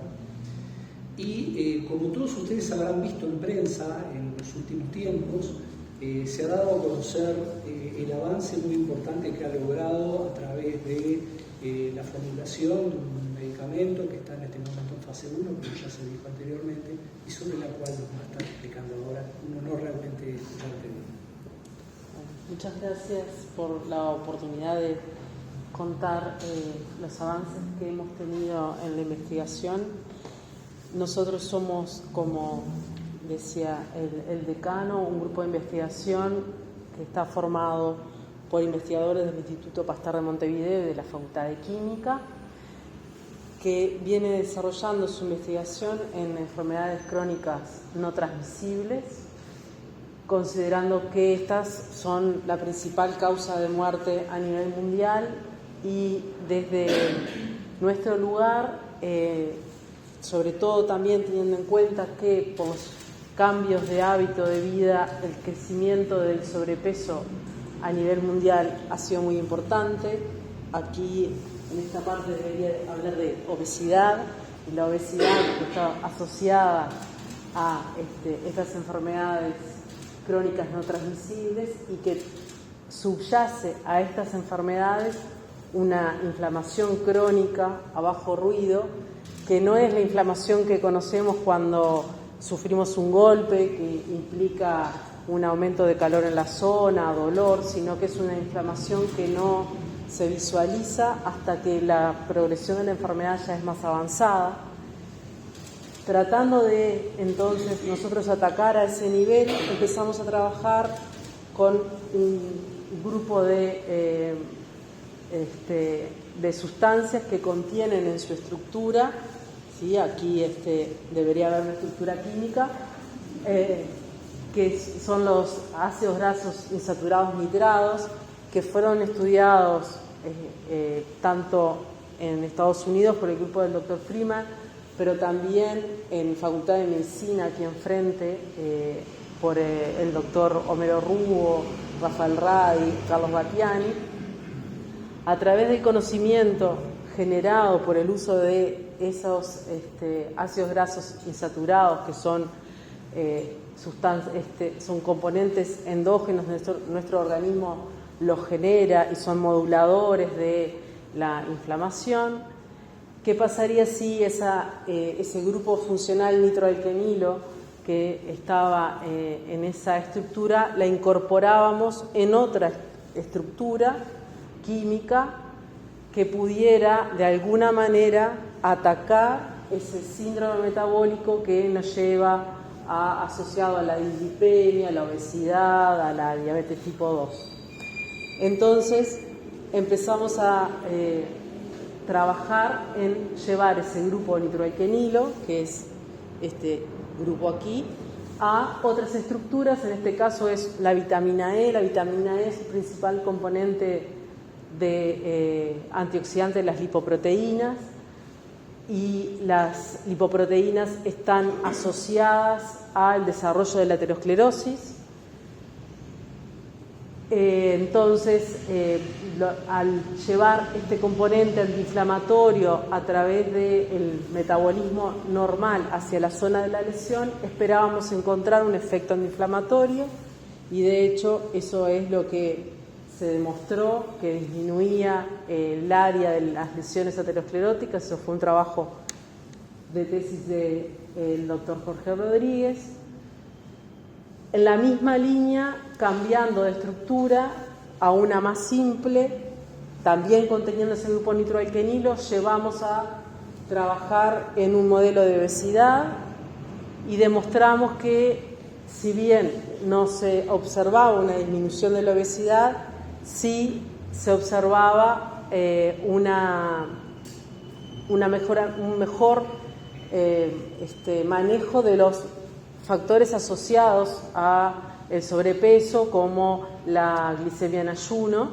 Entonces, esto de alguna manera nos decía que estábamos cerca de encontrar un potencial fármaco para el tratamiento de esas enfermedades crónicas no transmisibles.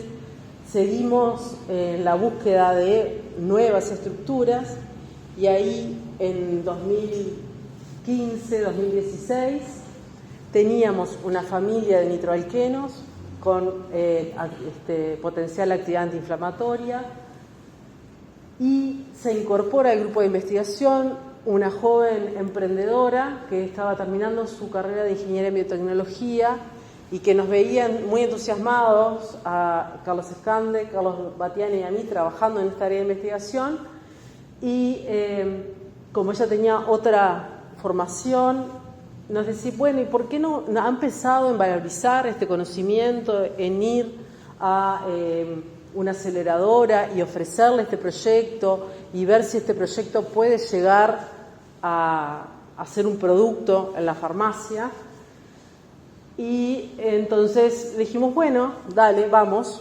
Y fuimos a CITES, que está en Sunchales, en Santa Fe, Argentina, presentamos el proyecto y luego de una serie de etapas logramos generar un portafolio de propiedad intelectual, aprendimos a contar nuestra historia y vender nuestra idea, nuestro conocimiento, y logramos obtener un capital semilla de $700.000 que nos permitió en los 2 años siguientes estudiar esa familia de moléculas, seleccionar con cuál de esas moléculas íbamos a seguir trabajando y en qué indicación nos íbamos a centrar, y ahí empezamos a trabajar con MBD1, que es una molécula pequeña, de fácil preparación, que si logramos que llegue al mercado va a tener un valor adecuado, bajo para nuestra economía, que logró en 3 semanas de tratamiento en un modelo de obesidad de ratón reducir la ganancia de peso en un 30%. Entonces, a la vez que con esto generamos una startup que llamamos Eolofarma, y empezó el carril de lo que es el desarrollo de un fármaco para llevar a la clínica. A la vez, nosotros como investigadores en el instituto y en la facultad seguimos trabajando en estudiar esta molécula y en ver mediante qué mecanismo estaba llegando a tener este efecto, ya que observamos que no dependía de la actividad antiinflamatoria que nosotros originalmente buscábamos. Si bien la tiene, no explica el efecto que obteníamos. Y entonces seguimos trabajando en torno a MBD1 y logramos identificar el mecanismo de acción. Es la prevención y el tratamiento de la obesidad utilizando MBD1 se logra a través de la producción de termogénesis dependiente de creatina, que es un mecanismo que está recientemente descrito en la literatura, que todavía no está completamente disecado, pero que de alguna manera nos orienta para encontrar un posible blanco de acción que nos va a permitir mejorar esta molécula o encontrar moléculas análogas que puedan tener el mismo efecto. Seguimos entonces, Eolo siguió trabajando en el camino del desarrollo preclínico del fármaco. Comenzamos con el escalado de la síntesis, vino la pandemia, pero igual no nos detuvo. Seguimos trabajando con los estudios preclínicos de seguridad y de estudios de toxicidad en modelo animal, roedor y no roedor, para completar en 2021 todos los estudios y en el correr del 2022 completar el desarrollo preclínico, los informes, presentar la documentación y el protocolo clínico necesario para llevar un estudio clínico de fase 1 en Australia, lo que nos lleva a donde estamos hoy, en abril del 2023, donde ya estamos comenzando la fase 1A, por ahora sin dificultades, y esperamos seguir así. Y entonces este ha sido un camino de desafíos y aprendizajes. Empezamos en agosto de 2016 y acá gráficamente con una foto de mi hija, así como ella terminó el preescolar y ahora está en séptimo. Nosotros también aprendimos mucho. Aprendimos que es importante la creación de startups, que es importante la propiedad intelectual de nuestro trabajo, que muchas veces en la carrera de la evaluación nos preocupamos mucho por publicar y hay veces que hay que parar, pensar y ver si ese conocimiento que estamos generando no es necesario protegerlo primero para después darlo a conocer. Valorizar el conocimiento. Nosotros logramos empezar con un capital semilla y podemos llegar mucho más lejos. Logramos hacer una mejor ciencia porque eso nos implicó un desafío y en cada dificultad que en el desarrollo del proceso preclínico se generaba, eso volvía a la academia y nos hacía repensar y trabajar más y mejor. Nos permitió formar estudiantes, se desarrollaron muchas tesis de grado, de posgrado en el marco de este proyecto y la generación de empleo para jóvenes investigadores. Hoy alrededor de 10, 11 jóvenes investigadores reciben un salario de EOLO. Y también aprendimos que para desarrollar esto necesitamos un ecosistema adecuado. Y acá en parte, bueno, hay algo que no apareció, en parte con, como lo comentado con el profesor Pascal y el profesor Warga, nosotros necesitamos un ecosistema, estamos en la academia, generamos conocimiento, generamos innovación que necesita valorizarse y para eso necesitamos alguien que nos ayude a identificar una oficina de vigilancia y transferencia tecnológica que nos identifique si ese proceso con el que estamos trabajando es una idea valorizable, que nos encuentre o nos ayude a buscar un partner en la industria que pueda desarrollar ese proceso, a producir ese desarrollo tecnológico, que a su vez eso pueda rendir frutos económicos que puedan volver a la academia y cerrar el círculo virtuoso de la innovación. Entonces, consideramos que es importante la inversión pública y privada, tener un marco regulatorio que estimule y promueva el desarrollo de las startups, como les decía, una oficina de vigilancia y transferencia tecnológica, tener estudios jurídicos especializados en propiedad intelectual multidisciplinario que tengan gente formada en ciencias de la vida que pueda colaborar. Sería deseable que Uruguay estuviera en el Tratado PCT y que hubieran organizaciones que la academia pudiera, a las que pudiera recurrir para desarrollar los aspectos que por lo pronto en el caso nuestro, que es el desarrollo de un fármaco, nos pueda ayudar a desarrollar los distintos estudios preclínicos que nos permiten avanzar en su estudio. Y finalmente, bueno, este camino no lo realizamos solo, el apoyo fundamental a lo largo de todo el proceso de la Universidad de la República, de la Facultad de Química, del Instituto Pasteur de Montevideo, de CITES, la aceleradora, y de otros fondos de inversión, pero también nos ayudaron los fondos concursables de los que disponemos, la ANI, PROINBio, CABIO, PDCIVA, CSIC. Y finalmente, gracias a ustedes. Disculpen que estaba un poco distinta la presentación, pero bueno, espero que haber logrado.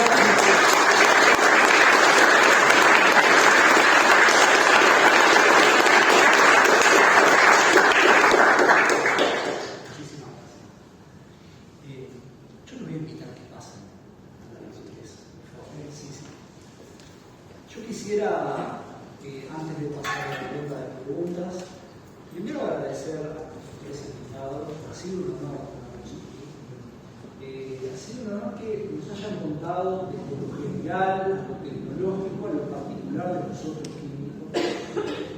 Yo quisiera agradecer también la presencia del director Alberto Majó del Ministerio de Educación y Cultura, del decano de la Facultad de Ciencias Económicas y Administración, el profesor Javier, invitados que están aquí en un día que, bueno, es un día laboral, un día particular, pero que nos congregó en base a lo que es innovación.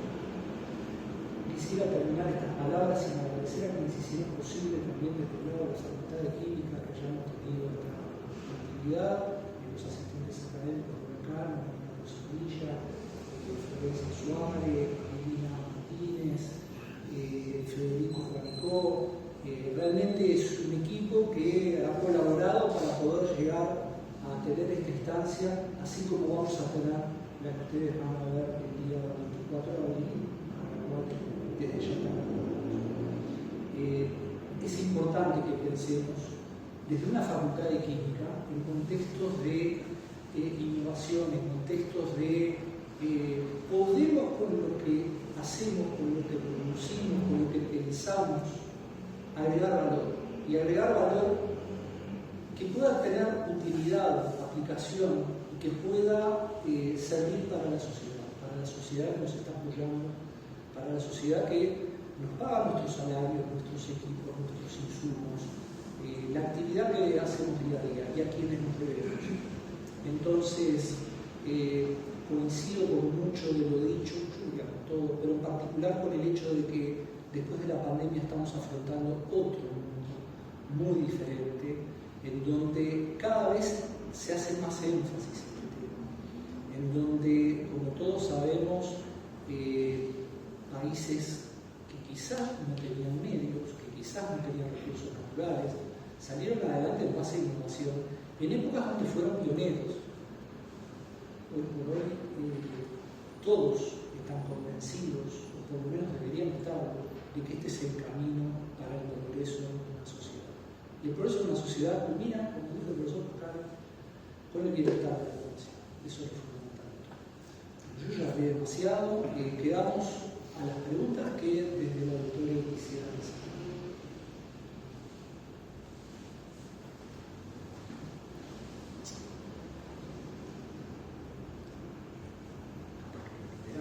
Sí, adelante. Yo preguntarle a Warren. Recuerdo los primeros CIS en la empresa Milagros en la década del 90, ¿no?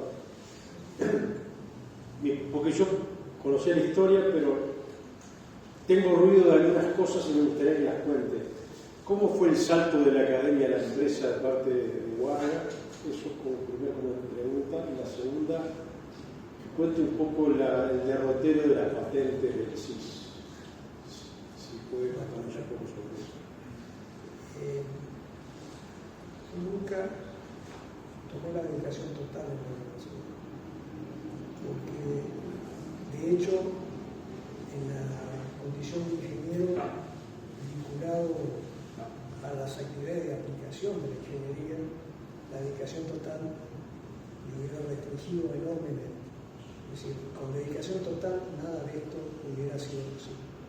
El poder trabajar simultáneamente afuera, llevando adelante un desarrollo empresarial necesario para procesar esto a nivel local y luego en el mundo, la dedicación total lo hubiera inhibido completamente.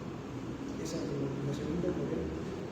Que cuente un poco el derrotero del tema de la gestión de las patentes. Bien.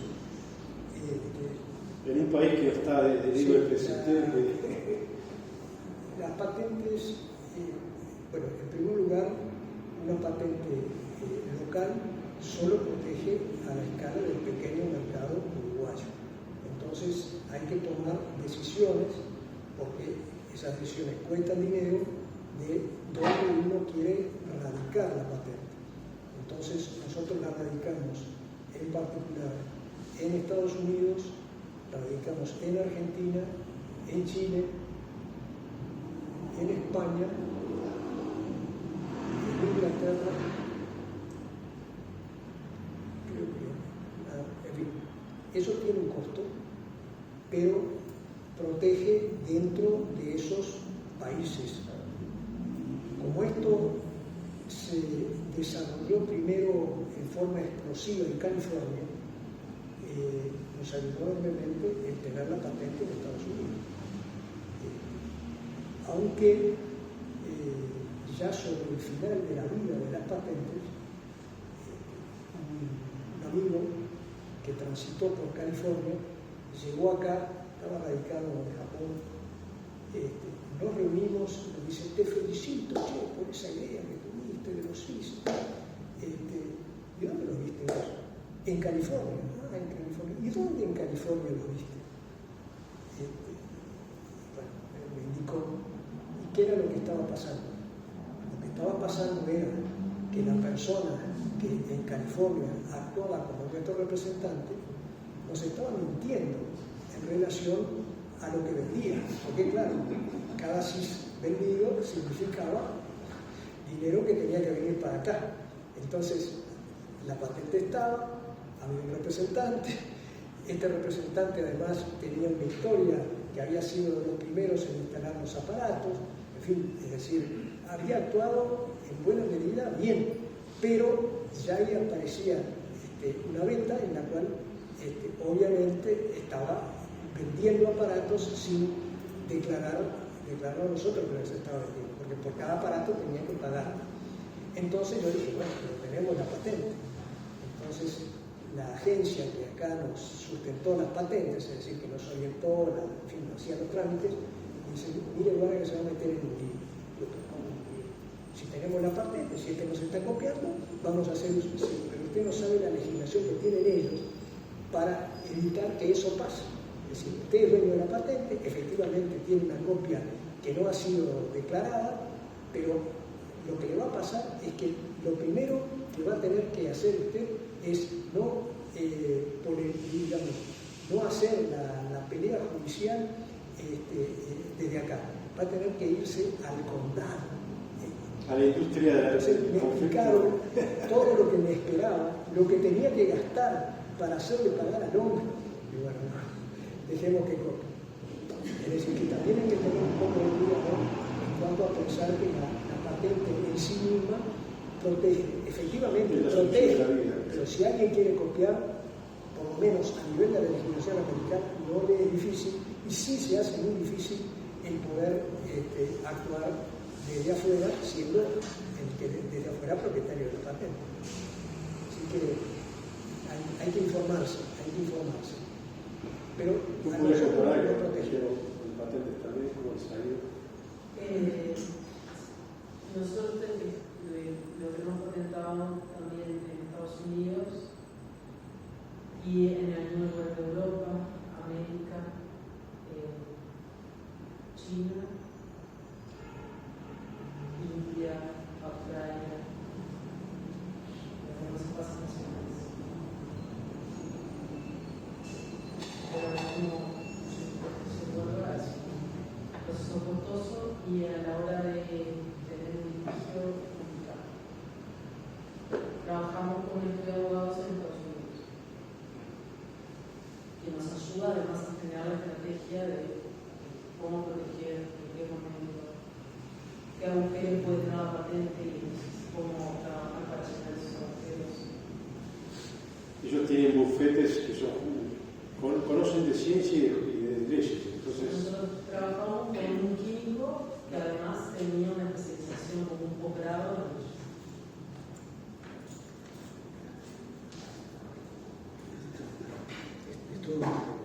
es todo un mundo. Es un mundo. A una escala que para nosotros. Ahora, de no tener la patente, la copia hubiera sido mucho más intensa, digamos así. Claro. Bien. Sí. Yo tenía una pregunta para el profesor.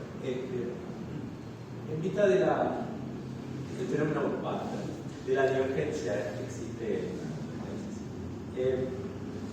¿cómo? Es una duda, ¿no? ¿Cómo usted piensa que se puede llegar a achicar la brecha o siempre va a crecer? Porque los países que ya tienen una institucionalidad y tienen una manera de sentir para seguir teniendo, y los que no lo tienen, por ejemplo en Uruguay, que es ser un inventor casi como decir, ¿cuándo te vas a dedicar a trabajar? Hay que crear esto. Y luego, nunca vamos a poder llegar, salvo un salto cualitativo, que no sé cómo viene. Pero capaz que tienen idea, porque países como Singapur y otros parece que dieron un salto al principio, ¿no? Bueno, el profesor Marca enumeró varios puntos. Sí, pero esos son excepciones. O sea, porque no hay en todos lados. ¿Cuál es? Lo que quiero decir, capaz que se necesita un empujoncito para poder hacerlo. Si no, solo estamos a la espera de sucesos excepcionales. No, está bien. Yo creo que la educación es por eso menciono estos puntos muy importantes. No podemos hablar de educación cuando podemos hablar, somos adultos mayores, las universidades casi no se usan, en la escuela ni hablar, se menciona esa palabra, ¿cómo le voy a decir? Esto ya en la escuela tiene que empezar. Yo tengo nietos acá que me dicen, decime una cosa, otra vez me están dando los vikingos, ¿no te parece que es importante? Bueno, tú no sabes el que decir, de abogar. Y tengo otros que están en España y me dicen, bueno, hoy tuvimos clases que me estaban diciendo que el mundo iba a ser un mundo multipolar, para decirla suave, multipolar, no va a ser un mundo más, o sea, ¿entendés? O sea, yo creo que Uruguay tiene todo, pero digamos, tenemos que, tiene que haber grandes consensos. En algunos puntos difíciles, sobre todo, siempre tiene que haber consensos de que esto es un tema de prioridad nacional, que la ciencia no es para una cosa ocasional como fue dramática, como fue el COVID, sino como que, digamos, tiene que haber ciertos consensos. Que yo creo, que el país ha hecho bastante, ha hecho mucho. Creo que falta dar el salto. O sea, seguimos proponiendo muy sencillo. Yo era notero de un diario, estudiante, lo terminaba. Cubría cualquier cosa, de turf, un casamiento y los temas de economía ni hablar. Entonces me demandaba. Entonces había venido Campbell Mamika, que era un zootecnista neozelandés, digamos, estaba antes, no sé, a esa altura de Cerca de 60, ¿no? un fenómeno, tipo, estaba todo el tuvo 3 o 4 meses acá, estaba encantado en Uruguay, me había quedado maravillado. Y cuando terminó la charla, digo, me voy con una pena, ¿no? Yo no me dije, ¿no? ¿Por qué Uruguay, pudiendo vivir en una casa de más pisos, está empeñado en vivir en el subsuelo? Esa fue me lo hizo hace, no quiero decirte, lo veo por décadas. ¿Ves? O sea, cuando no tenés yo creo que el país no mira al futuro. Cuando hablamos de China, no me daba el tiempo, pero una de las ventajas que tiene Oriente, con Carlos Centeno estuvo negociando la deuda de Japón, y hay un tipo pensando 200 años para adelante. Y nosotros no teníamos 200 años de vida, él lo estaba pensando 200 años para adelante, ¿qué papel iban a jugar? Entonces Uruguay, si uno sale a comer por ahí con unos amigos ingleses, o decirle, Uruguay, ¿para dónde va? Y además de decir, somos macanudos, en fin, nos gusta el fútbol, una gente prudente, en fin, no somos no tenemos alaraca, nos gusta el asado, si está bien hecho. No, el tipo está mirando, pero te estoy preguntando otra cosa. ¿Para dónde vas? ¿Cuál es el rumbo? ¿Es como salir en un avión, ponerle combustible? ¿Dónde va? Un avión tiene el rumbo marcado, tiene que pasar por encima de tal cosa, tiene que ir a tal altura, tal velocidad, todo. Acá, o sea, a medida que va saliendo una cosa, se van arreglando en el corto plazo, domina todo. Como decía Max Weber, todo gobierno tiene que tener, todo este es un tema, todo gobierno tiene que tener. El corto plazo, que es lo que te toca eso. No, a mí me tocó otras cosas, a otros tocan otras cosas. Y después también el fin, las dos cosas.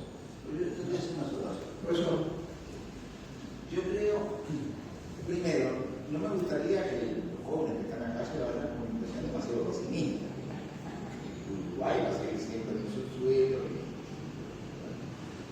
Pero yo creo que también estoy totalmente de acuerdo que la educación es la base. Pero los cambios son tan tremendos, tan rápidos, tan impredecibles, siempre son impredecibles, pero digo, ahora algo que no cabe en nuestra consideración. Que yo no sé si esta forma de pensar de nosotros, es decir, del papel que cumplen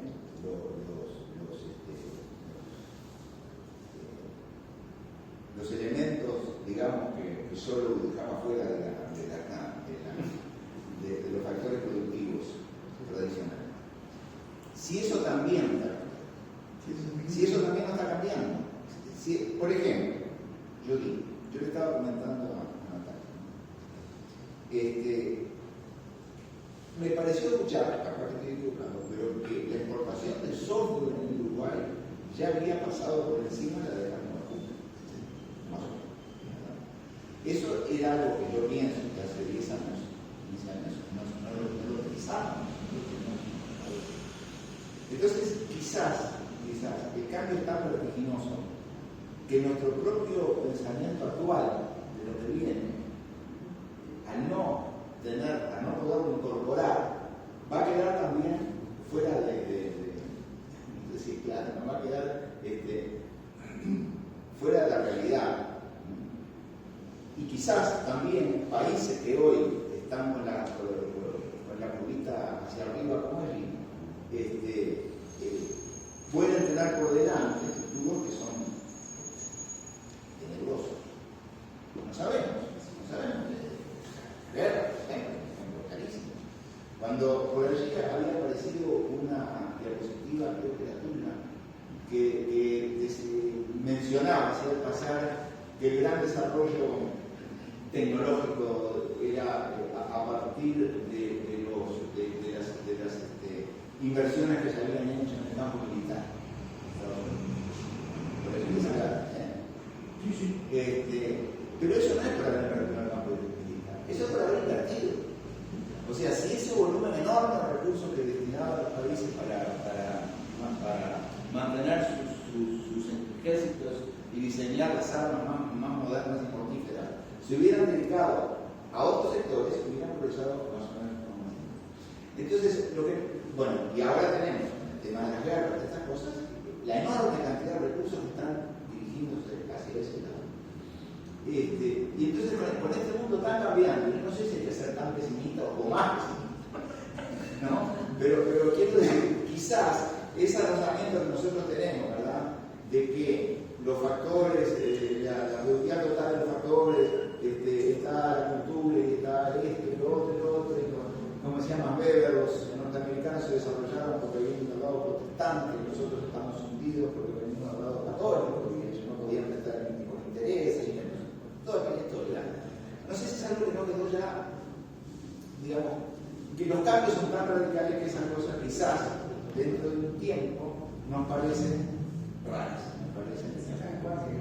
Pero yo no creo que se van a tocar con lo que Si era el caso, que acá en la industria que mencionaba recién de la, digamos, informática, ya ahora con el advenimiento de innovaciones tan disruptivas, ya no la pena bastante. Lo viste que es más importante, ya se vendieron. Ya se vendieron. Ahora lo que está quedando ya. Y eso lo que ha hecho otra raza, lo que ha hecho el su antecesor mayor, que había traído hasta dos, que se acuerdan. Claro. Cuando trabajaba en la línea. La IBM. Y ahí era director, ¿verdad? Y trajo a la Facultad de Ingeniería los que generaron toda una masa crítica de fantástico. Se llamaba el computador universitario. Sí. Después cambió. O sea, eso hoy ya no sé si aguanta. Exacto. Por ejemplo, Salón se vendió la más importante, que daba la cabeza. Los cambios son muy drásticos, muy disruptivos. Muy disruptivos, por eso es difícil hacer predicción. Sí. ¿Qué vamos a hacer? Bueno, ahora que la educación es clave,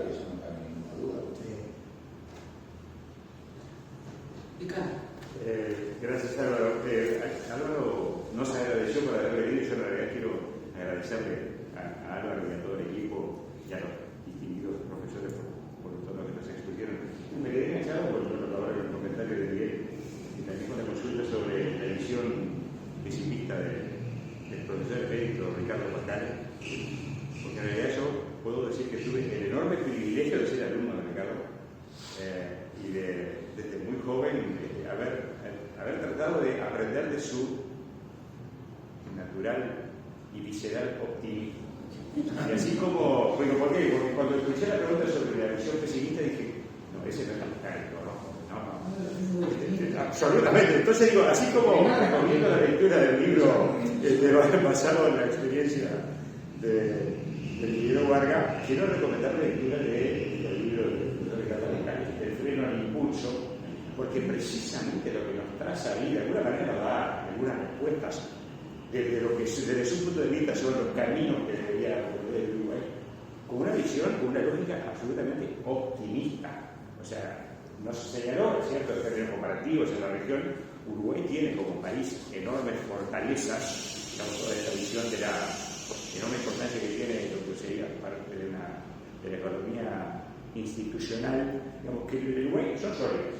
Y yo creo que justamente el ejemplo de lo que los tres expusieron es una preciosa demostración de la enorme importancia que tiene la academia en contacto, digamos, con el mundo real.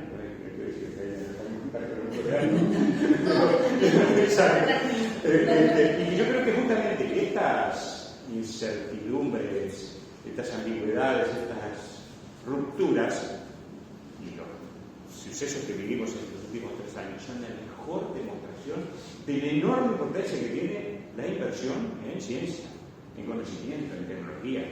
Y creo que más tarde o más temprano, los ejemplos que estuvimos viendo demuestran que el camino es ese.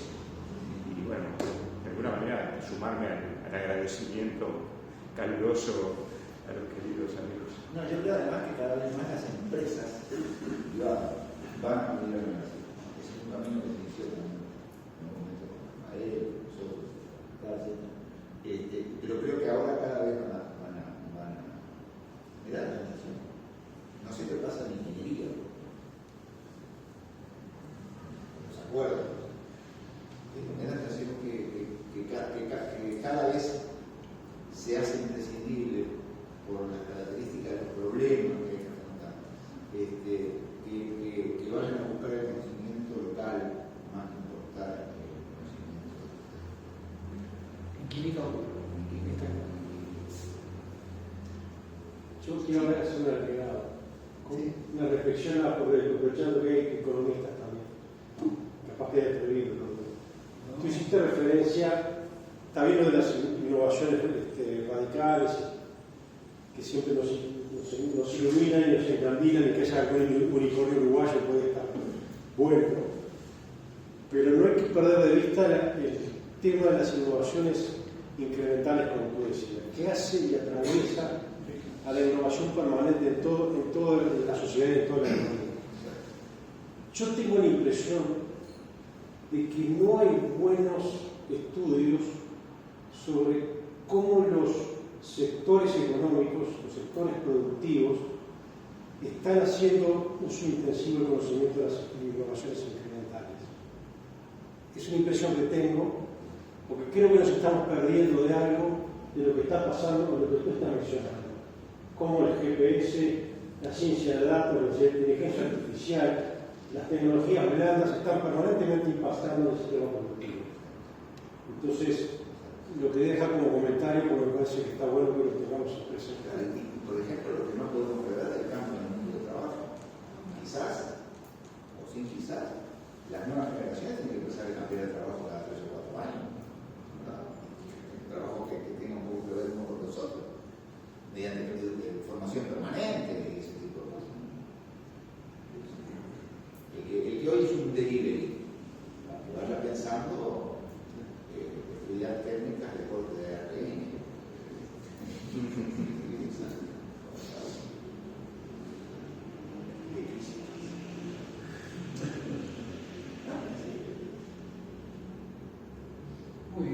creo que para hacer primera actividad de abril innovador, dejamos la vara muy alta. Yo les agradezco todo este intercambio también que hemos tenido ahora al final.